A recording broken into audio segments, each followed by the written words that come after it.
How's it going, guys? My name is Zach with the Movie Castle, and today we're going to be taking a look at The Prowler. This is from 1981, and it was directed by Joseph Zito. You may know him for Blood Rage or the Chuck Norris movie Invasion USA, but he would actually do one of my personal favorite slashers, Friday the 13th Part 4, The Final Chapter. It is actually his work on this movie that would lead to him getting that job, so that's pretty cool. This movie stars Vicky Dawson, Christopher Goutman, and Lawrence Tierney, but of course we can't forget special effects work by the legendary Tom Savini.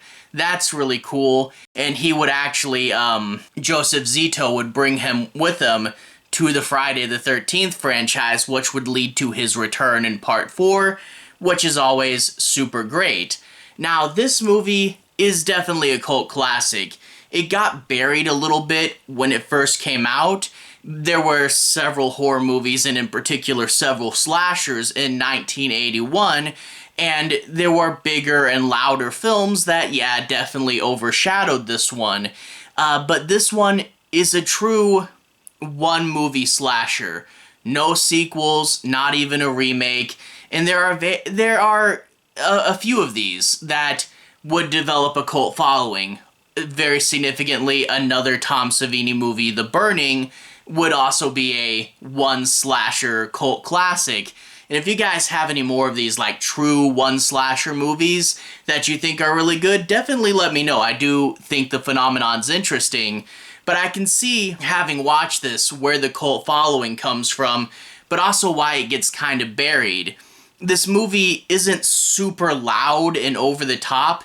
It's much more cold and calculating, and that really does lead to a pretty good sense of atmosphere when you watch it, and there's some really fun and interesting stuff going on. Several really cool sequences, like the main girl going to her dorm room, not realizing the killer's hiding in the bathroom with a dead body, and will she go in there and spring the trap? Who knows? Also, walking around an old man's seemingly abandoned house, complete with the white sheets over the furniture, there's some good tense moments with some good tense camera work. This movie has the giallo point of view camera, but also a few false point of view cameras. Sometimes it looks like someone's looking at the characters. It's just the camera, so you never know when the killer's actually there or not. And there's some really impressive shots in here. There's a scene where some characters are just talking on a curb outside the store, but the camera's on a 360 thing, and it kind of spins left and right. A fun camera angle for a scene that didn't really need all that effort. And like the scene where they tell the people at the dance that there's a prowler, medium shot of the cop telling the lead at the school, and then she goes behind all these dancers with good foreground background breakup, and then as she walks on the stage, transitions into a natural close-up.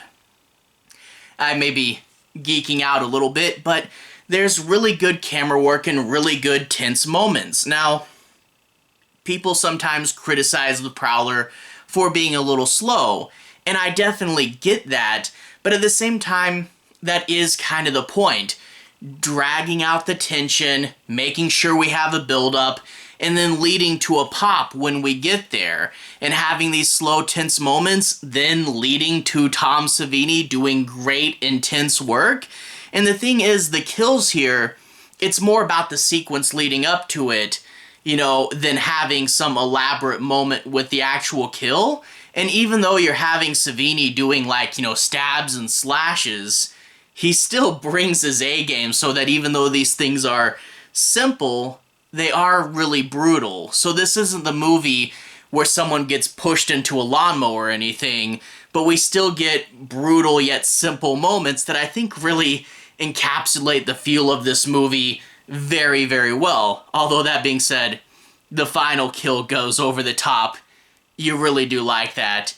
Now, one other thing people criticize the movie for is how the mystery works out. And yeah, that's the thing, is it is more about the stalking and killing than the actual mystery, and that's just the setup we need to get there. But yeah, there's some clues, there's some red herrings, but don't expect anything super developed, and I'll get into that when we dig deeper. But despite the flaws are there to serve the tone and the atmosphere. And I get how something that's cold and quiet and calculating like this could get overshadowed by bigger and louder films, but it is something, especially with the camera work from Zito and the special effects by Savini, you really should check this out. It is a pretty good, true one-movie slasher. Anyway, now let's go ahead and dig a little deeper. I don't want to do any major spoilers, but let's talk a bit about the plot in order to analyze it further. We open up with actually a 3-part opening sequence that almost acts like a little mini-movie in itself. We get a faux newsreel at the front talking about people going home from the war and referencing things like PTSD and Dear John letters. It's kind of funny to open your movie with a fake newsreel. There were real newsreels in front of old-timey movies, and I can only imagine going to an actual theater and going, wait, a newsreel? I haven't seen these things in forever. A good little meta-humor moment. After that, we get a close-up of a Dear John letter, basically saying, I love you, but I have to move on with my life, and I don't know how long you'll be over there, so we have to break up. Dated 1944. Comically close to the end of the war, and this will of course be signed Rosemary. But then the third section is Rosemary at a graduation dance with some other guy when the Prowler is going to come, attack them, and leave a rose in Rosemary's dead hand. Yeah, kind of a little mini-movie at the beginning, but we jump to 35 years later, and we get to meet some sorority girls preparing for a big dance. There's an old man that lives alone in a wheelchair across the street, and again, how I said the mystery kind of gets glossed over, this old man is Rosemary's father. He owns the dance hall, and they haven't had a dance in 35 years because he got so upset when his daughter died. That's kind of important information, but I think they just say it really quickly, like once, and just kind of gloss over it. I wish they had kind of focused more on the plot sometimes. But oh well, whatever. We get our main girl, and she, is set up, like you can tell she's a little more smart than her friends, a little more put together and not going to party as hard, and clear final girl material. But she's interested romantically in the sheriff and not the sheriff, his deputy. And they do a fun thing with him being a deputy because there is a robbery that resulted in a killing, which again is a source of tension that they do gloss over a little bit. So they're nervous, but that's a few towns over. That's not really their problem. But they're on edge with the dance coming up. But also, while this is going on, the sheriff had a fishing trip planned and he's not going to miss it. So now you have the deputy, and not the real sheriff, and not really used to all this power, having to hold down the fort while the dance goes on. A good bit of tension there, and it really is fun to see these two run around the town, try to solve the mystery, and try to avoid the killer. Not absolute classic characters, but good solid enough leads.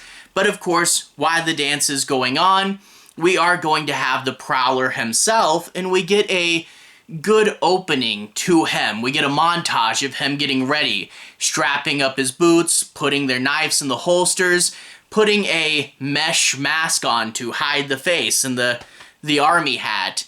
The soldier thing is a cool motif, even though at times he does remind me of an evil version of the Green Army Man. But I do like that he's cold and calculating and meticulous. He is insane because he's killing people, but he's not just a maniac running through the woods or anything. This is the most calculated way you would kill someone, is I'm going to get my suit, I'm going to get ready, I'm going to hide in the shadows and pick them off in a methodical manner. And we don't get enough cold and calculating killers. And I do think the Prowler is really interesting.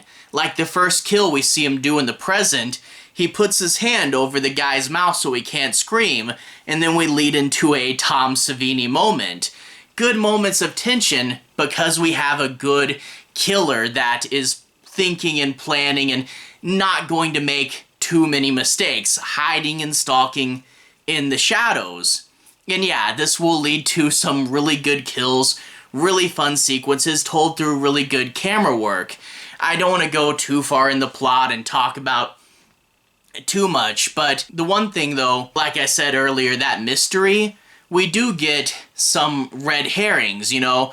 We get this weird guy, we get a guy at the shop telling jokes, and we also get, you know, with the old man and how it's his daughter, and they'll go in his house and find some clues. But it's nothing really super big, and the thing is, because the Prowler was there 35 years ago, you're like, okay, unless the old man's faking the wheelchair, it's probably not him.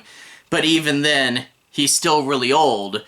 And it's 35 years ago, so it's probably one of the adults, but we really don't linger on him. And he's probably not a kid unless this is some second generation Prowler. So you really only get a few characters that it could be, and none of the ones that it could be are super well fleshed out, you know? So I do wish it was a little bit heavier on the plot, and I get that that's there to keep it quiet and keep it low-key, but again, not super big. Overall, though, this is a good slasher. Yeah, a little bit on the low-key side, but that does lead to the Savini moments popping more, and some good moments of tension. I think Zito's quiet stalking moments complement Savini's gore and special effects really well, so it does lead to a good amount of tension and release, which a slasher should, and I can totally see why this guy would get Friday the 13th Part 4. Overall, I can definitely recommend it, and I encourage you to check it out. It's a really good, true one-entry slasher. Anyway, to everyone who's watched so far, thank you for watching. To everyone who's liked and subscribed, thank you. You really are helping the channel out. If you guys want to see more, I'll put my slasher movies playlist on the bottom. I think there's over 100 movies in there, so there's a lot to watch. Anyway, have a good day. I'll see you guys again very, very soon. Slasher movies playlist on the bottom. Have a good day now.